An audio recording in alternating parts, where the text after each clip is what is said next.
I like to think of the production for this song as like a celestial waltz. Sounds very dramatic, but I think it kind of makes sense in context. Let's open up the session on my computer and I'll show you what I mean. Heart beating the earth. She is close but always far away. Alrighty, so this is the session for how to grow lilies on the moon. As you can see, I got a little carried away with the color coding, so all of the colors are coordinated.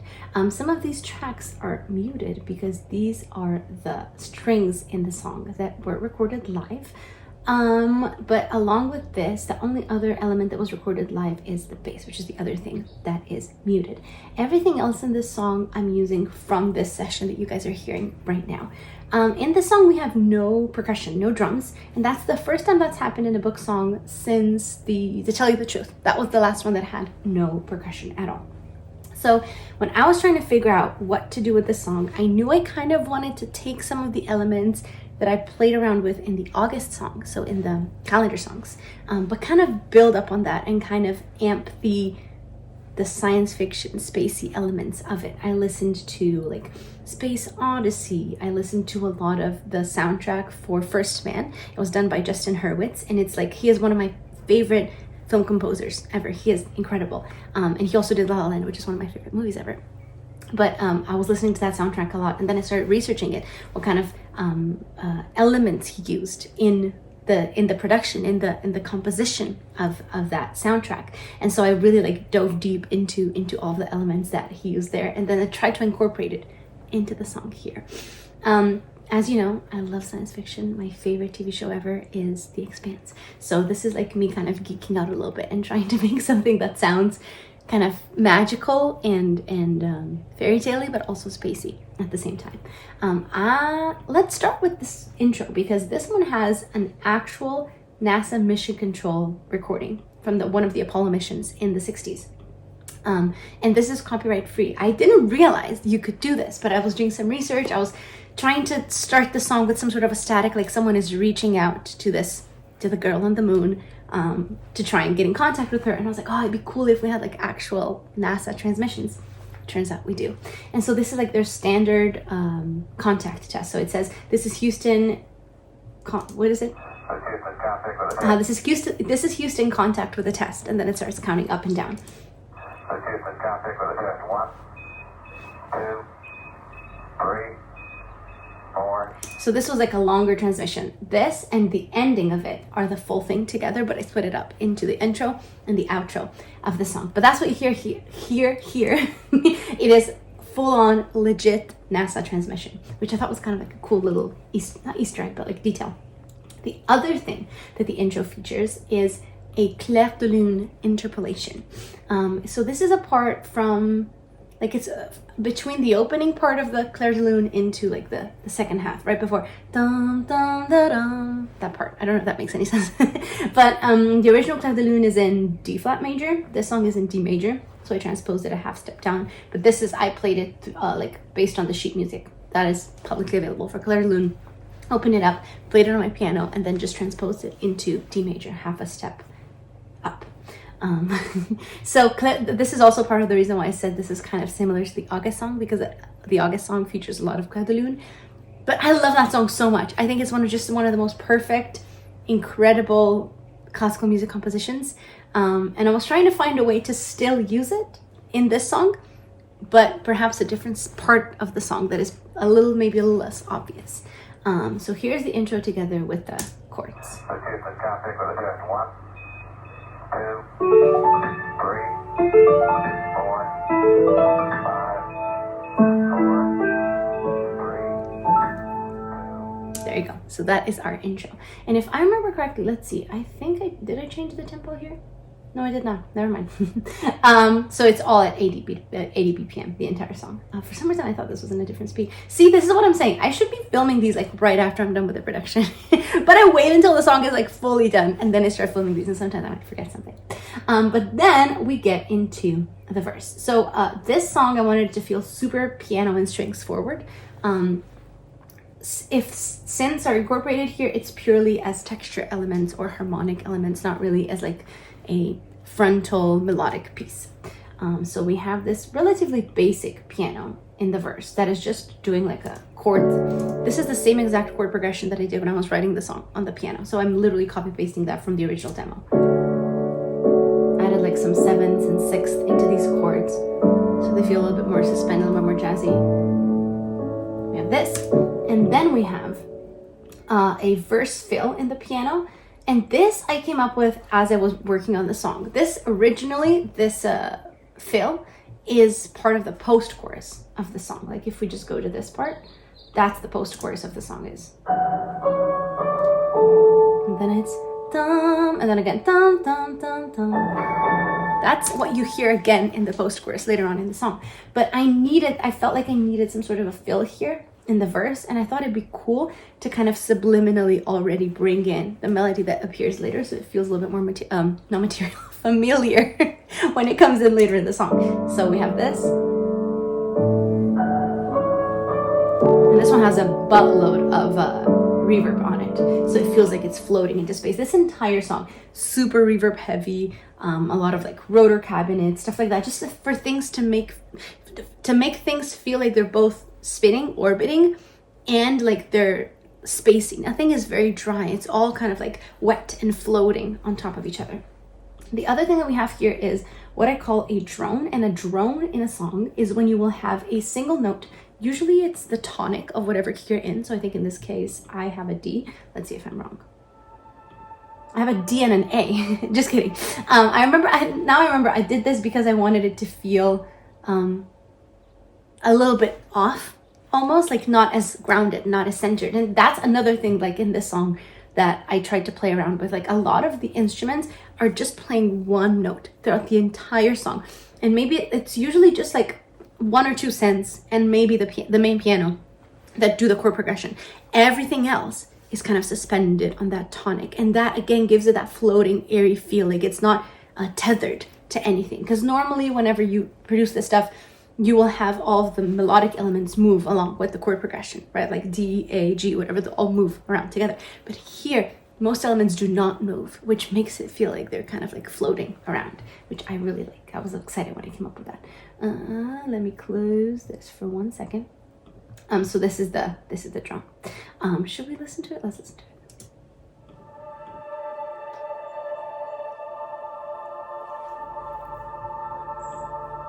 Literally just that the entire time. So this is underneath everything else. It's not noticeable. You're not thinking about it being in the background, but it provides this really nice texture with the piano. Here in the background. Kind of spacey, kind of odd. Without it, much more straightforward, much more like just another ballad. But with this, cool. Anyways, so I played around with this kind of idea, this kind of stuff throughout the entire song. So that's our verse. Relatively straightforward. Now we get into the pre.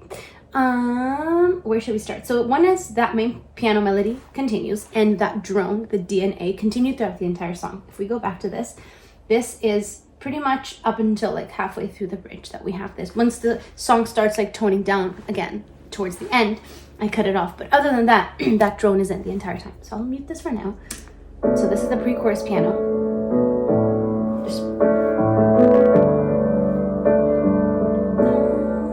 I cut it too early. Then we have this one, which again I love because it does the exact same arpeggio over and over and over. It has a D major arpeggio. I think it's D, A, D if I remember correctly. A, D. Yeah, exactly. So this is, if you've watched some of these videos from me before, you know that I love to add into my production this technique or like trick of doing like an arpeggio of a chord over a moving chord progression. I love that. I think it's a great way to build, to add texture, to add interest, because then each time the chord progression underneath your arpeggio changes, the relationship between the notes changes, the intervals change, and your perception of the chord is different. So I think it's kind of cool. It like adds nice harmonic density. In this case though, instead of it feeling like it's amping something up, I wanted it to feel more like something is rotating, orbiting. So I did this arpeggio just by itself. So D, A, D, super lots of reverb. And when I was mixing it, there's like a mixing element there which kind of like rotates it around your headphones, so it feels like it's moving left to right. Also, when I played it, I left it like super straightforward from how I played it, so I could keep the dynamics, like because it kind of like does like a rise and fall throughout. So if we do it with the, sorry, there we go. The piano in, where's the pre-chorus piano? Wow, guys, I'm a mess. Oh, there we go, there it is. Moving, spinning. Here we also add, the first time that we add this like vocal synth pad, which I love, super ethereal. Again, just a single note, I think it's D, is it? A, just kidding, it's just A. If you know some music theory, A or A major is the fifth of the D major scale, so it is still in the scale. I'm not just like picking up a random note. It just stays on the A.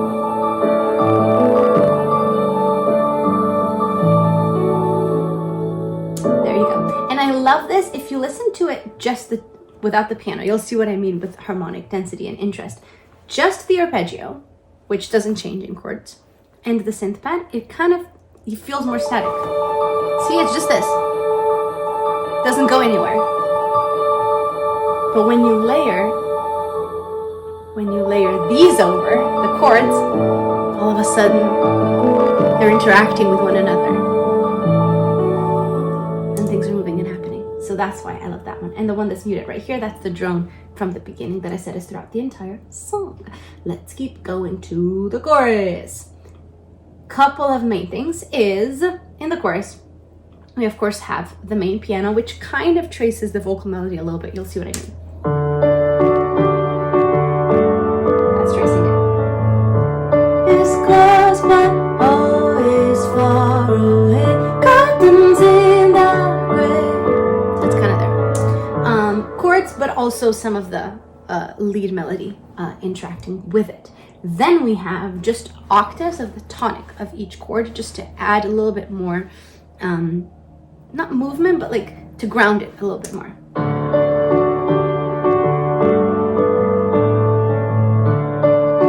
So there's that, just simple octaves. Here's also the first time I think that the bass comes in. Oh no, it was already in the pre-chorus, sorry. But here's where we have the bass just playing the tonic, the root of each chord.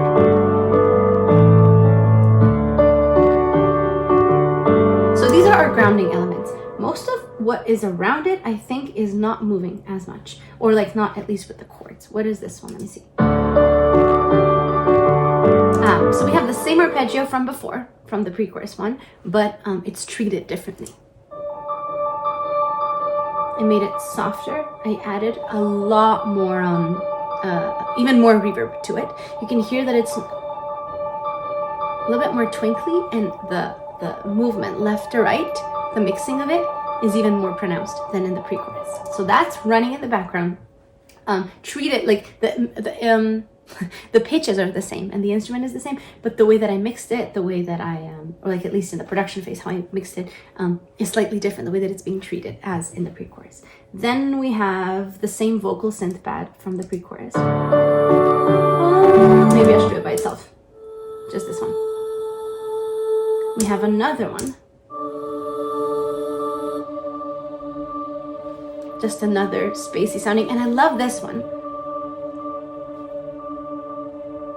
Because it has that little like frequency at the top, which kind of sounds like in the intro, like that NASA mission control thing. This part. Wait, no, sorry. Let me go back. Right here. Like that high part in that in the NASA transmission. It kind of reminds me of the part here. Where is it? Right there. So it's like in the background, you're not really perceiving it consciously, but it's adding something to it that makes that general feeling be more spacey. This is the other, I think, that the only other synth that actually moves with the chord progression. It's this one right here. Very straightforward, like a very 80s synth. And then we have one more that I think, again, if I remember correctly, is just one note.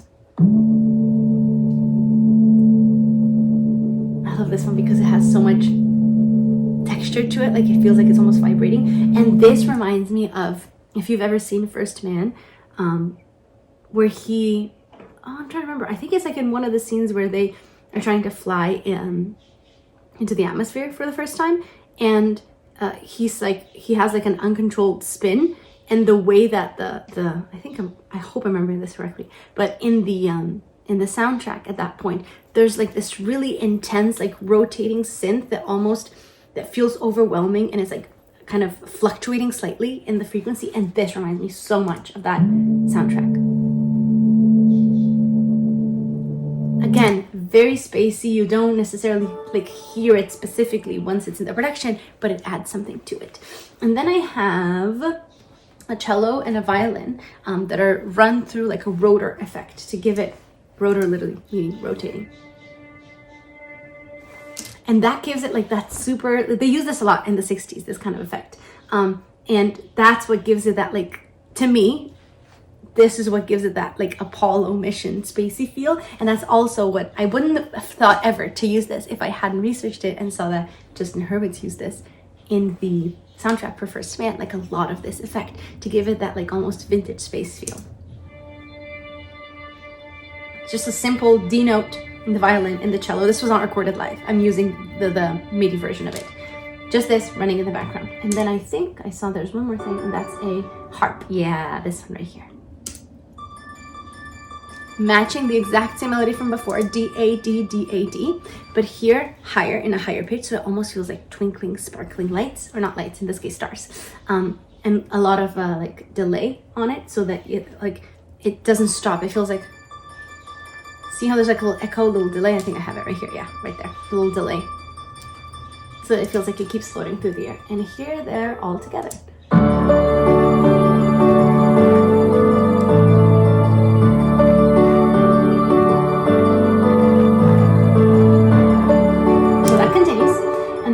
Chorus, most of these elements are repeating, except for, let's see if there's anything else. Yes, so these were recorded live. It's a violin and cello that are doubling the post-chorus melody, and that is also played in the piano, but is this. It sounds funny here because it's in the final version that you hear, this is recorded live. It feels a little bit more synthy here because it's not real strings, but it's matching this melody in the piano.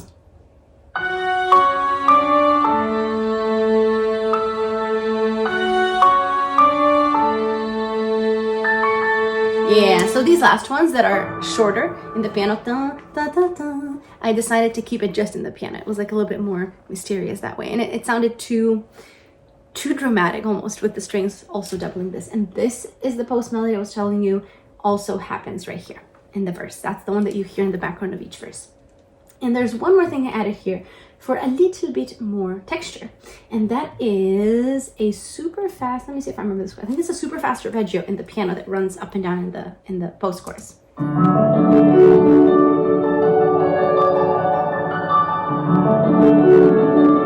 Just play this live on the here. Again, not something you might necessarily like remember melodically, be like, oh, I know exactly what part that is, but it adds movement when you get out of the chorus into the post right here all together. Like it moves.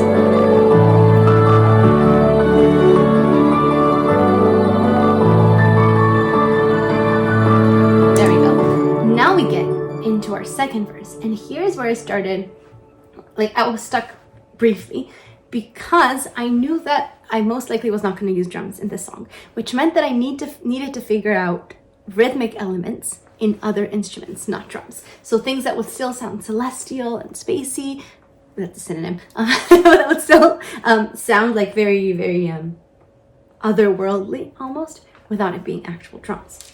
And so I was playing around literally on the piano. I think it was the one in my living room, just messing around with it, and I started playing the song as a waltz. And I was like, oh, what if I use that? Because the waltz will break up. Here, we've had like a very slow, like 2 count almost. And then a waltz breaks it up into 1, 2, 3, 1, 2, 3. Kind of like does it shifts from like half time to double time into the second verse. And that's what kind of made things come together in the second verse and made it a little bit more different. Otherwise, it was just the same thing over and over. Let me see, where's the first part that the waltz comes in? I actually think it doesn't start until the chorus. But there's other things that I added in the second verse. So there's this one little melody, piano melody in the background. It's called Moon Piano, verse 2, add, right here. So what adds? We're doing rhythmic subdivision. So things that are playing, or instruments that are playing faster notes to make it feel like the song is growing. We're moving somewhere. We're not in the same place as we started. And the melody here is in the top note. These are all chords. You probably hear this one more. I think I also brought it out. Oh, no, maybe I just made it louder. So that's all in the background of the second verse. So we're copy pasting everything that happened in the first verse, adding other stuff to it. What's this guy doing? Yes.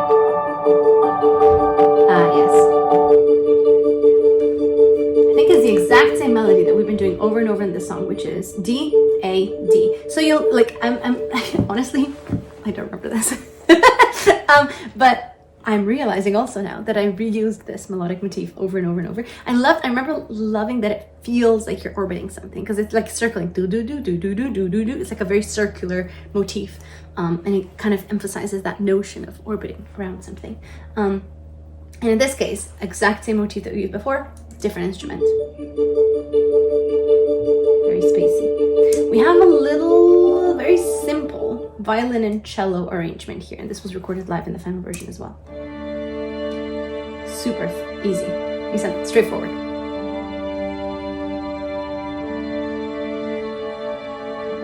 So the violin is actually just holding a single note. I think it's D here, right? Yeah, it's D. And then the cello, the slight variation in pitch, but still very, I wanted to keep relatively steady, very static, so the other moving elements can come through. And then we have these, which I love, little pizzicato fills. And the violins as well.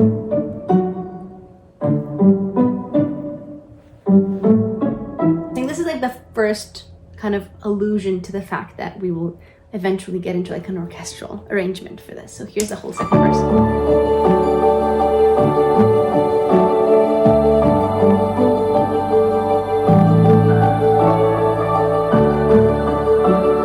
Things are starting to move and to twinkle. Second pre-chorus, again, copy pasted all of the elements from the first verse, but then I added one more thing. I think, where is it? Oh, I love the part that happens here. We have this one, which doubles the, let me double check if that's true.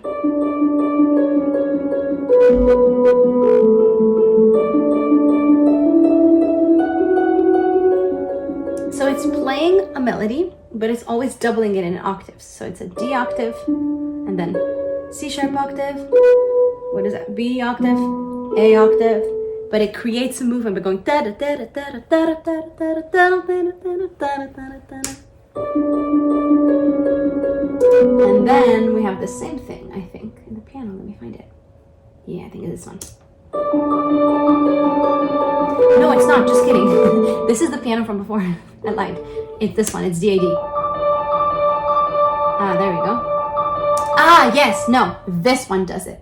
There's a violin pizzicato that doubles our octave melody.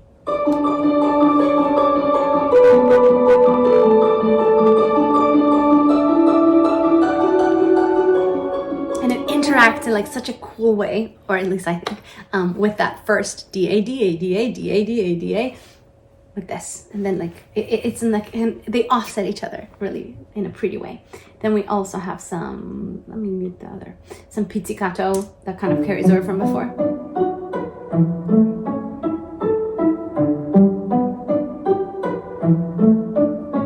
This is with the octaves.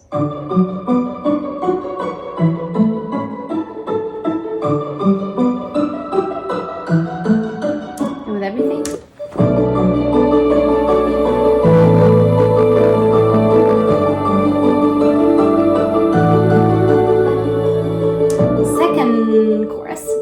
Again, copy paste a lot of what's happening before, but now we get into the waltz that I was going on a rant about before, and it happens in the strings and in like the strings, cello and violins, and it's this.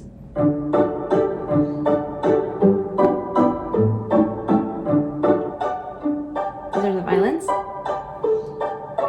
and these I kept them MIDI like this. These weren't recorded live. I just like they're a little bit more tight when they're digital. melody between the two varies slightly in these top chords. Dun, dun, dun, dun. So they're not exactly the same. I realized when I was just doing like a simple chord or like a root or even an inversion position, it was kind of boring. So I started adding in extra notes to create some like slight melodies within each other, and then did it slightly different in each of them, in the violins and the cello.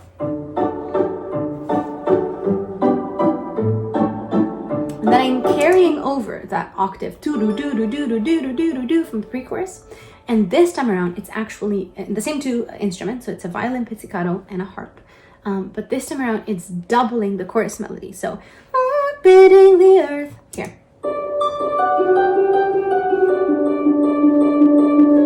She is close but always far away. So it's that, and it's right here in this. It's exactly the same, just two different instruments.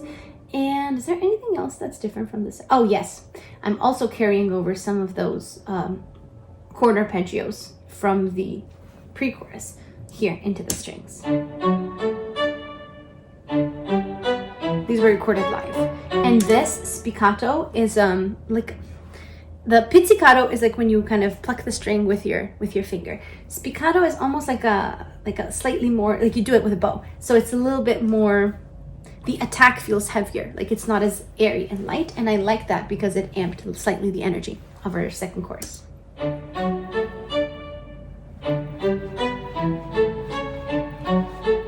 So there's not a lot of change, but there are added elements that make the song feel like it's going somewhere. We're not just repeating the same thing, but we're adding elements on top of it. I always love playing around with that.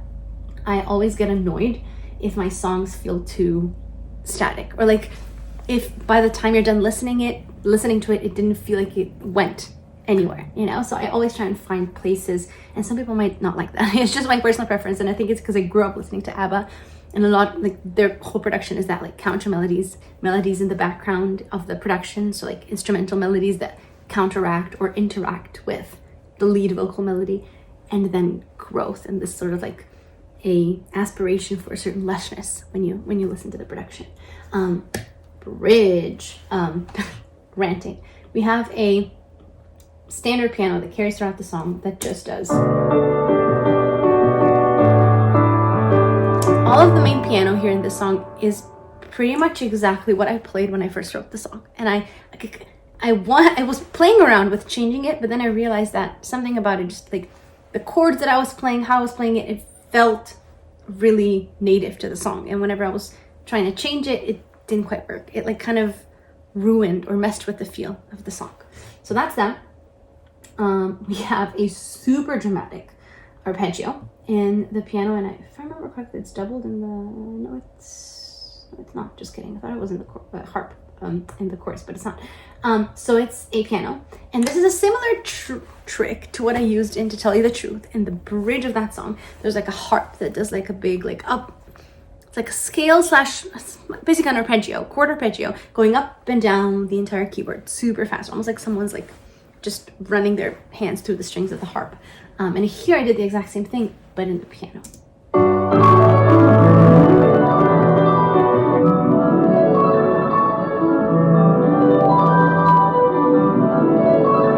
up and down the keyboard.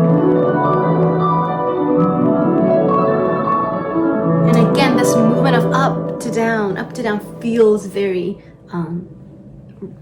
rotational. This is a dumb word. Circular is a better word. I feel like it keeps going and going and going. Again, the entire idea of orbiting the earth. She is close but always far away. And I always try to, or in this song I was trying to mimic the notion of the lyrics in the production so that it feels like they're all existing together. We have moon piano bridge fills. I honestly have no clue what these are. Let's listen to them together. Oh, they're doubling the lead vocal melody. She is close. Oh no, go, will the rocket to go and see her. That's enough. Rocket to go and see her. While falling in love is far. Okay, so it's just doubling the lead vocal melody. Note to self, got it. And yes, I do remember this. All of the synths that are in this section, so this and this and this and where else? Right here. They're all even if they were moving before, like right here, you can see that the chords are moving in this one in synth 3. If you see like the lines are shifting up and down, notes are changing. But here in this section, the bridge, they're all static, because something harmonically that I found interesting in this part of the bridge, and I learned that when I was writing the song initially, is the right hand basically traces a D major chord, or like the first 5 notes of D major. But when I was playing it on the piano, like the bass note was B, A, G, A. So it didn't stay on D. And so that like this suspension worked really, really well. And I learned when I was producing it that if I try and match these chords to whatever the bass note was doing, was a mess. Didn't work at all. So instead I opted to keep all of these static. So they're either playing a D major chord, D, F sharp, A, or just D. Or D and A, I think it's this one, moon drum. D and A, not D and A. And so that way it kept that like really cool harmonic feel of it being like kind of suspended and floating. Let's see what else is happening here. Oh yes, and then I wanted some sort of a high legato long like sustained melody in the strings, and it's this little descending thingy, and this was recorded live. Just traveling down the scale. Just that. And then, what are these ones? Oh yes, and this is like a third counter melody here, which is with the spiccato, like what I was telling you about before, like when you play it with your bow, but it's like it's a little bit more accented. And this kind of reminds me of like some of the strings that are in Many Lives of Juliet. Dum dum dum dum dum dum da da da dum dum dum dum. It happens in the pre of Juliet, and then also in the bridge. If you're interested, if you want to go back and listen to it, you'll hear it. But this is kind of that same vibe.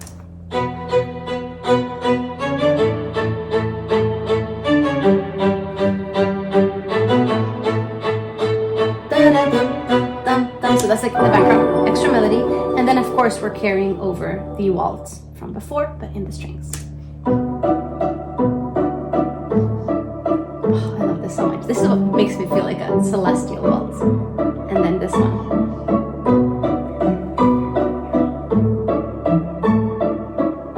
And carrying over all the elements from before. Let's listen to it all together.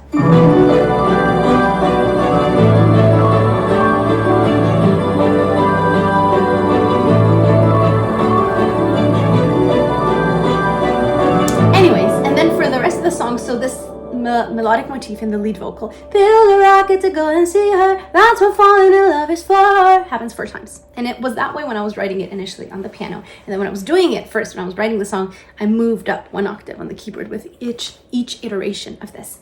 And I kind of tried to do the same thing here, but also what helped to kind of feel like it was slowly decreasing in energy, or like almost like it's, to me the song feels like you're orbiting, right? And then at one point, so an orbit is like an imperfect circle, right? It's like more like an ellipse, and you're close, and then you see her, and like as the song grows, it's like the distance between the orbit and whatever planet you're looking at it from, they're the closest, and so that's why it's loud, and then she like swooshes away again, and it like kind of like travels it off into the distance, and the song starts soft and it ends soft, like whoosh, whoosh, kind of like that.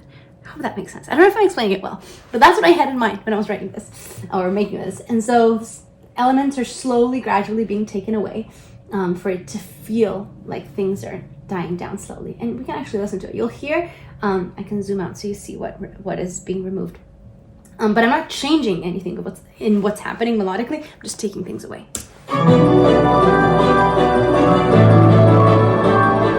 First thing will go away is this little arpeggio. That was like very heavy. And the spiccato melody moved away from right here.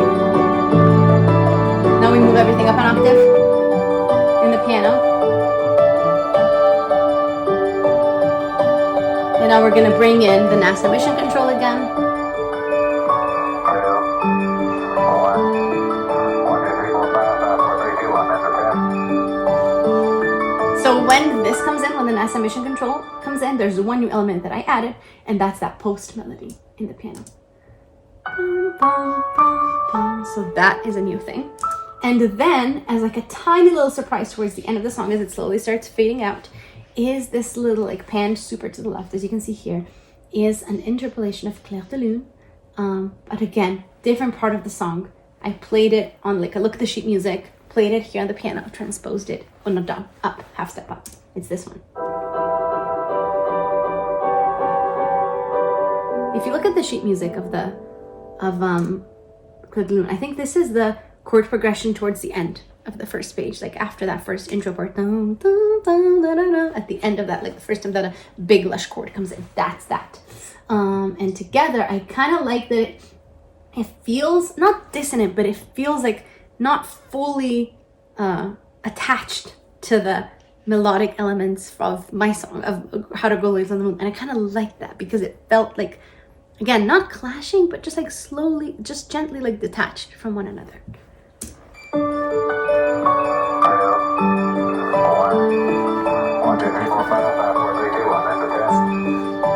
I've heard that so many times when I was working on it.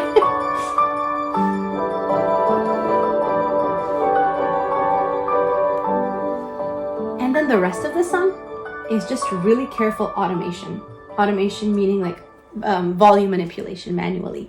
And you can see here, like I spent so much time on this because I'm very particular about fade outs, and I feel like this song is the first time I like not perfected a fade out, but that I feel like it's the perfect fade out from my perspective, right? That doesn't mean it's subjectively perfect or anything like that, but it's just like for my preferences, this is it. I'm like, yes, finally I did a fade out in a way that I feel good about it. I used to be like super, not allergic to them, but like afraid of them. I didn't know what to do. I thought it was kind of odd. But here again, it felt right because like you're floating away, or like the orbit is distancing, approaching like the longer distance.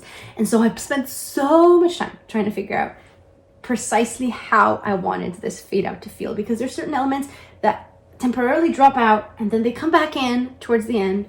I think it's this one, yeah, right here. So this little harp that is in the bridge and already almost fades when the Clair de Lune sample comes in, or interpolation, then it comes back out towards the end. And then the entire fade out, the last thing you hear is that post-chorus melody from the piano. Fades away, and then the last thing is. So to me, I guess I'm realizing now that what usually bothers me about fade outs is they feel inconclusive. Like they're kind of like, it's there, and like it ends at like an odd place and kind of there. But this, I think ending it on that post melody, dun, dun, dun, am I doing that? I think it's an octave higher, dun, dun, dun. It felt finite. It felt like, okay, that's conclusive. It feels like that's a good place to wrap it up. It's not just like randomly fading out, but it's like, okay, we're ending it. We're going slowly decreasing, doing a decrescendo, and where it ends feels like a conclusive spot. Anyways, that was a lot of ranting. I think this one's going to be the longest one yet. I don't remember how long the other ones are, but this is long. Anyways, I hope you've enjoyed this little deep dive. Comment below if this is something that's interesting to you, or if you have follow-up questions. I think a lot of the times I speak in terms or talk in a way that kind of assumes a certain level of knowledge. So if that's annoying to you, please let me know. If you have follow-up questions about something I said or how we did something, I don't know if that's interesting, but just let me know. If you've made it this far, thank you so much for listening. I hope you enjoy the song. I hope you find it as interesting. Is that a good word? Interesting as I do. And yeah, I'll see you in the next one, I guess. Bye!